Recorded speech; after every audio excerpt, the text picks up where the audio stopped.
నిన్న నిన్న మా దగ్గరికి మా ఆఫీస్కి ఒక పిల్లగాడు వచ్చిండు. ఆయన అంటే మంచి 30 ఏళ్ళ దాకా ఉంటాడు. ఆఫీస్కి పోవాలి.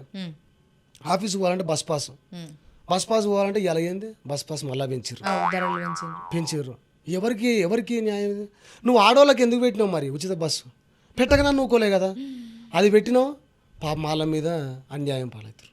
మళ్ళీ అయిపోయిన తర్వాత కూర్చొని ఇస్తారు అసలు ఆడవాళ్ళు మగవాళ్ళని కూర్చొని ఇస్తలేరు. లాస్ట్ సీట్ వరకు వాళ్ళే కూర్చుంటారు. వస్తే it's belongs to general category.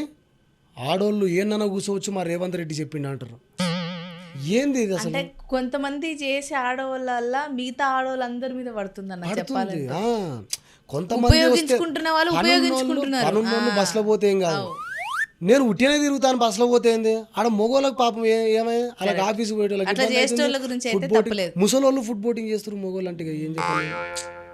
ముంగల్ నుంచేమో ఆడోళ్ళు ఫుడ్ బోటింగ్ చేస్తారు ఫ్రీ బస్ వచ్చిందని, వెనకాల నుంచేమో వీళ్ళు ఫుడ్ బోటింగ్ చేస్తారు ఎందుకంటే ఆడోళ్ళు కూర్చొని ఇస్తలేరని. ఎట్లా ఏం చేయాలి?